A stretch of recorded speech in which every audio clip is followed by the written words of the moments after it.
Hey y'all, Felipe here. Wanted to kind of, for this video, change it up a little bit, review a book I recently read, which is pretty awesome. It's called Influence by Robert Cialdini. If you haven't read this book, it's pretty amazing in terms of psychology, stuff like that. And it's just really good. If you have read it, let me know what you think about it. It's a really good book. So to review it, I'm essentially go over some of my notes and some things about it that stood out to me that I thought were really cool. Some of the notes I took from it were, for example, the six principles, which is consistency, reciprocation, social proof, authority, liking, and scarcity. When we ask people to do us a favor, we will be more successful if we provide a reason. I think there's a story in there, or I don't know where I came across it, but essentially there was a bunch of people waiting in a line to make copies from a printer, and someone essentially cut the line and said, "Hey, is it okay if I cut the line because I have to make these copies?" But yet everyone was there to make copies, so that was pretty interesting. The contrast principle, the rule of reciprocation. I can never pronounce that word. The rule of reciprocation. The rule says that we should try to repay in kind what another person has provided us. The rejection and retreat technique. No matter which variety of lowballing is used, the sequence is to same. An advantage is offered that includes a favorable purchase decision, then sometimes after the decision has been made, but before the bargain is sealed, the original purchase advantage is definitely removed. Social proof principle, it states that one means we should use to determine what is correct is to find out what other people think is correct. The principle applies especially to the way we decide what constitutes correct behavior. Essentially, that's just social proof, right, of what society says is appropriate or whatever. The tendency for everyone to be looking to see what everyone else is doing can lead to a fascinating phenomenon called pluralistic ignorance, and requests assistance of a single individual from the group of onlookers fight the natural tendency to make a general request for help, pick out one person and assign the task to that individual. I guess this kind of goes into when someone's in trouble, or let's say a big car accident happened in the middle of an intersection and everyone's just watching, but no one's really helping because everyone is kind of like stuck. They're waiting for someone else to help.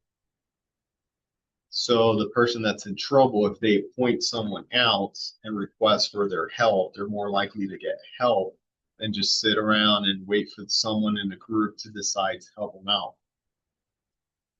So I'm just gonna go into it and go to some pages of some stuff that kind of like stood out to me. And there's a lot in here. It's definitely a pretty awesome book.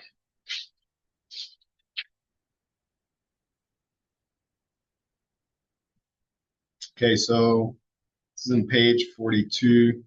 One of the beauties of this tactic is that by first requesting $10 and then retreating to $5, it will have simultaneously engaged the force of the reciprocity rule and the contrast principle. So this kind of goes into the rejection and retreat technique, which is pretty cool. Skip ahead here a little bit.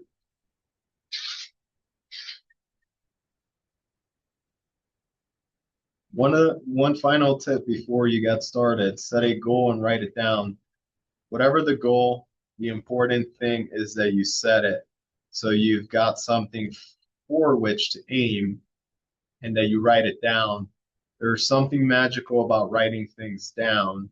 So set a goal and write it down. When you reach that goal, set another and write that down. You'll be off and running. I guess this just kind of goes into writing your goals down. Something magical occurs when you write it down on paper, which will lead to you most likely achieving that goal. So, I mean, you can just kind of get an idea. Some really good stuff in here. And I'm just going to kind of go into what stood out to me personally, which any individual reading this, certain things are going to point out to them specifically from their perspective. Okay, so I'm pretty much just going into some notes and some pages that I jotted down that really stood out to me. So on page 156, no leader can hope to persuade regularly and single-handedly all the members of the group. A forceful leader can reasonably expect, however, to persuade some sizable proportion of group members. Then the raw information that a substantial number of group members has been convinced can by itself convince the rest. Thus, the most influential leader are those who know how to arrange group conditions to allow the principle of social proof to work maximally in their favor. As a slaughterhouse operator have long known, the mentality of a herd makes it easy to manage. Simply get some members moving in the desired direction and the others responding not so much to the lead animal as to those immediately surrounding them will peacefully and mechanically go along. So that's some good stuff.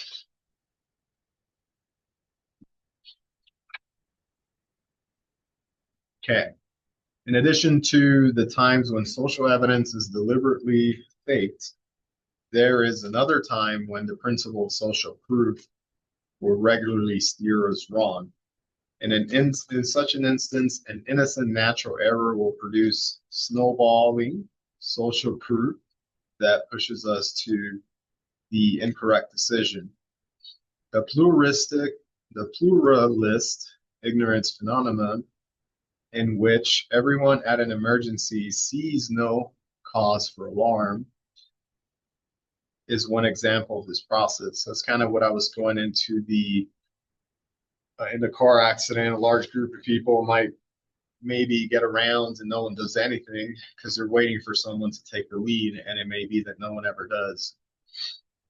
The patrolman's account provides certain insights into the way we respond to social proof. First, we seem to assume that if a lot of people are doing the same thing, they must know something we don't, especially when we are uncertain. We are willing to place an enormous amount of trust in the collective knowledge of the crowd.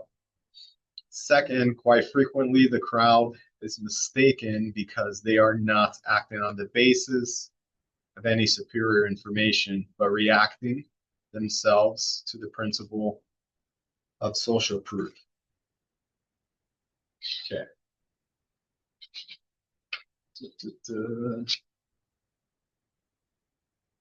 Once again, we can see that social proof is the most powerful for those who feel unfamiliar or unsure in a specific situation and who consequently must look outside of themselves for evidence of how best to behave there.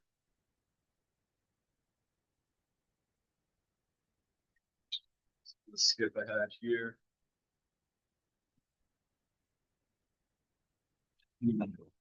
Despite the entertaining and persuasive salesmanship of the Tupperware demonstrator, the true request to purchase the product does not come from the stranger, it comes from a friend. To every woman in the room, this goes into the basically principle of liking, just kind of described there in an example.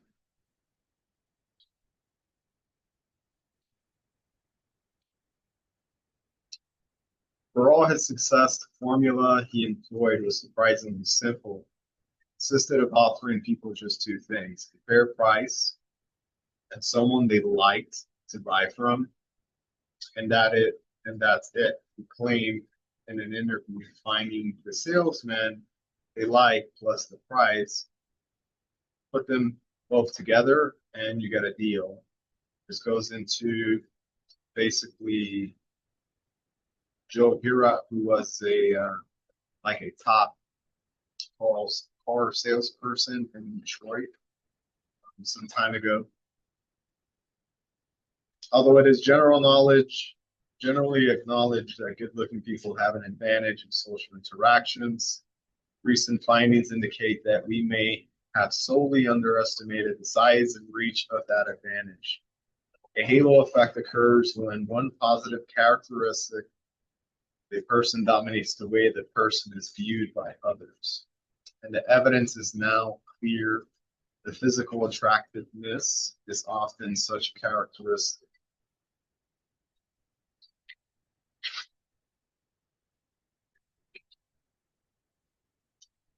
This is the liking principle, I guess. We like people who are similar to us. This fact seems to hold true whether the similarity is in the area of opinions, personality traits, background, or lifestyle. Another way requesters can manipulate similarity to increase liking compliance is to claim that they have a background and interests similar to ours. Many sales training programs now urge trainees to mirror and match the customer's body, posture, mood, and verbal style. Similarities along each of these dimensions have shown to lead to positive results. That goes into the mirroring, which there's a good book about that. Never Split the Difference, which was written by a FBI negotiator. It's a really good book. The information that someone fancies us can be a bewitchingly effective device for producing return liking and willing compliance. So often in terms of flattery or simple claims of affinity, we hear positive estimation from people who want something from us. Each month, he sends every one of his more than 13,000 former customers a holiday greeting card containing a personal message. This is still talking about the top car salesperson that I was just talking about. We are phenomenal suckers for flattery, although there are limits to our gullibility, especially when we can be sure that the flatterer is trying to manipulate us. We tend, as a rule, to believe praise and to like those who provide it, often times when it is clearly false.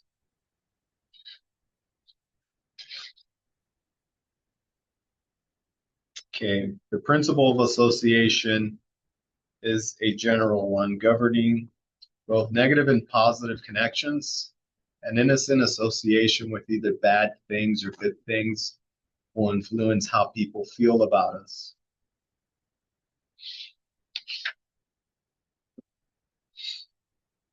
That's the principle of association.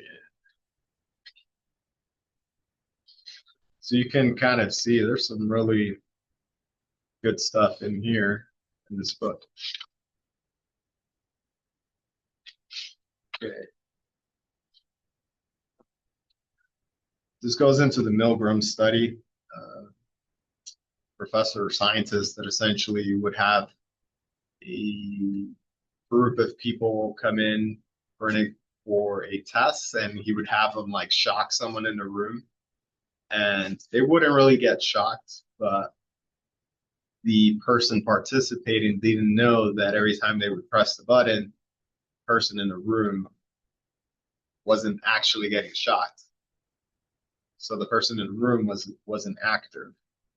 So Milgram is sure he knows the answer.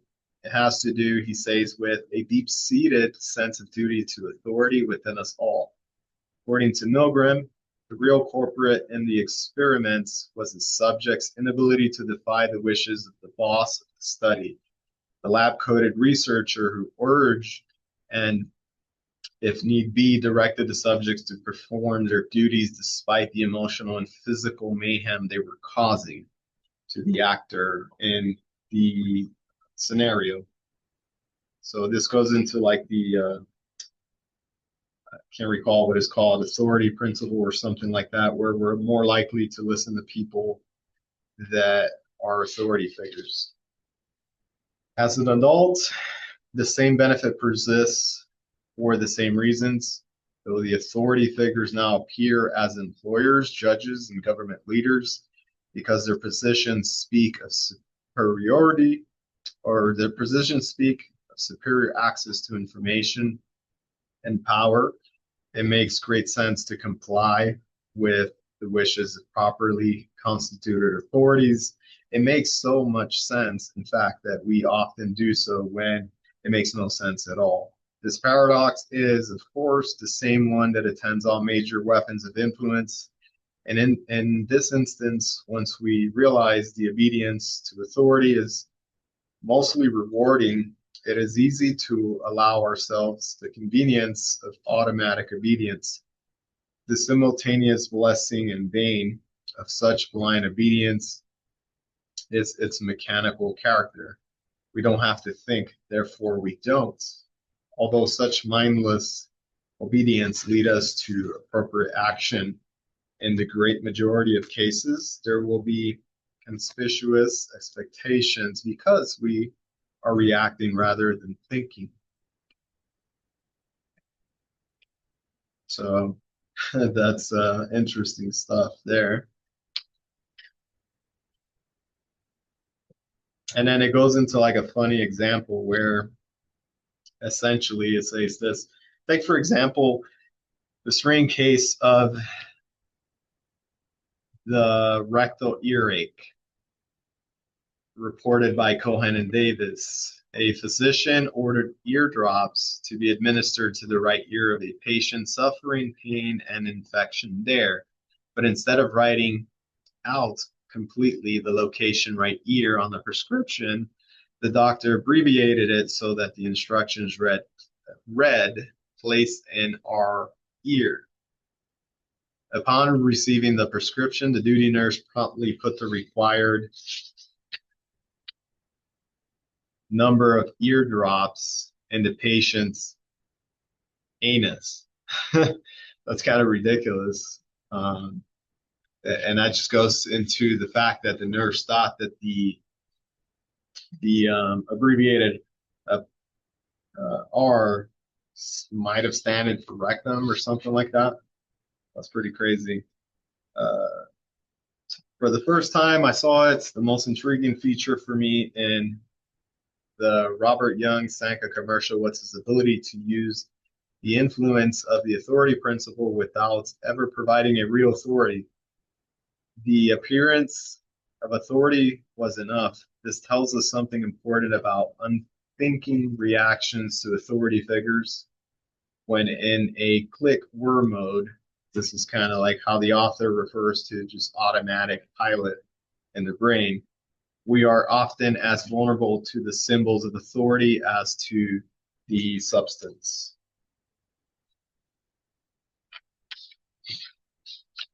So I'm skipping a little bit ahead here. We all know that too, but isn't it fascinating how, when we are whirring along automatic pilot, what is obvious often doesn't matter unless we pay specific attention to it. This is why the "is this authority truly an expert" question can be so valuable. It brings our attention to the obvious. It channels us effortlessly away from a focus on possibly meaningless symbols to a consideration of genuine authority credentials. What's more, the question impels us to distinguish between relevant authorities and irrelevant authorities. And this is a distinction that is easy to forget when the push of authority pressure is combined with the rush of modern life. Suppose, though, we are confronted with an authority we determine is a relevant expert before submitting to the authority influence, it would be advised to ask a simple question. How truthful can we expect the expert to be here? Authorities, even the best informed, may not present their information honestly to us. Therefore, we need to consider their trustworthiness in the situation. So these are kind of like, goes into like defense mechanisms to all these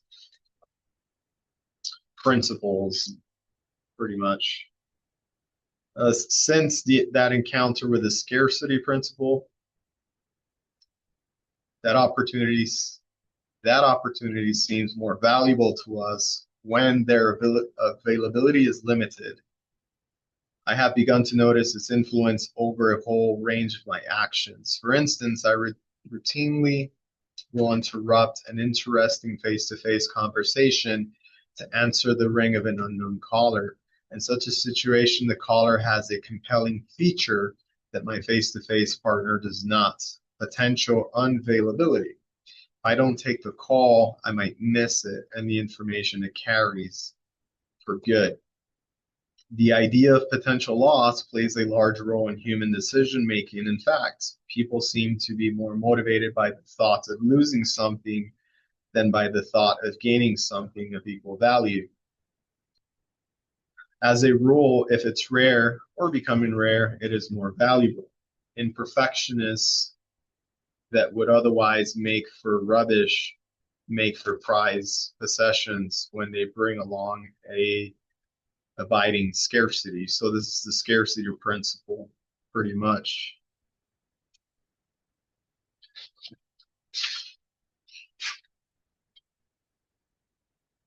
Okay.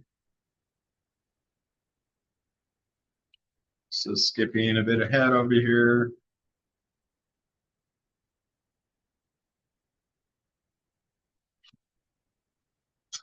Okay, so this pattern offers a valuable lessons for would-be rulers. When it comes to freedom, it is more dangerous to have given for a while than never to be given at all. That's pretty crazy right there. I'll read that one again. This pattern offers a valuable lesson for would-be rulers. When it comes to freedoms, it is more dangerous to have given for a while than never to have given at all. Essentially, meaning that people are more willing to fight for freedoms that they have lost because at one point they had them than freedoms that they've never had before, because at that point they didn't ever lose anything to begin with.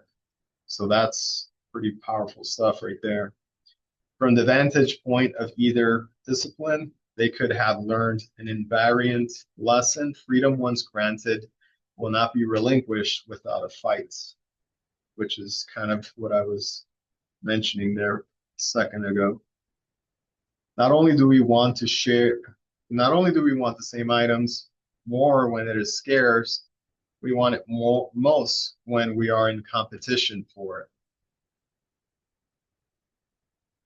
Advertisers often try to exploit this tendency in us. In their ads, we learn that popular demand for an item is so great that we must hurry to buy.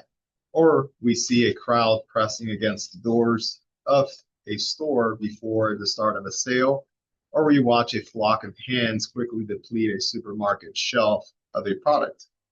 There is more to such images than the idea of ordinary social proof. The message is not just that the product is good, but other people think so, but also that we are in direct competition with those people for it. So essentially, the scarcity principle is much more powerful when we are competing for something that is scarce as human beings. The feeling of being in competition for scarce resources have powerful motivating properties.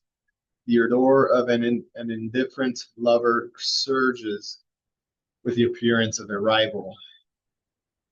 That that kind of makes sense. It is often for reasons of strategy. Therefore, the romantic partner reveals or invent the attentions of a new admirer.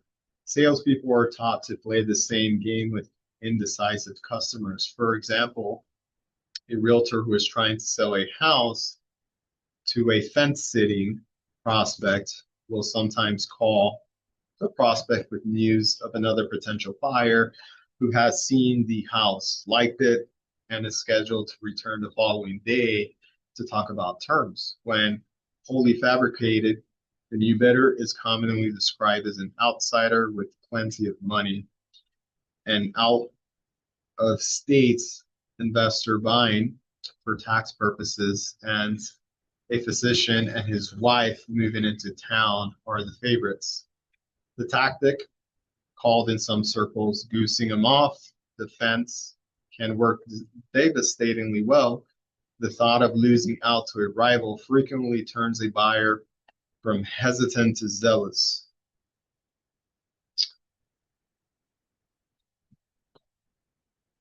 Okay, so as a general rule, whenever the dust settles and we find losers looking and speaking like winners and vice versa, we should be especially wary of the conditions that kicked up the dust. In the present case, open competition for scarce resources.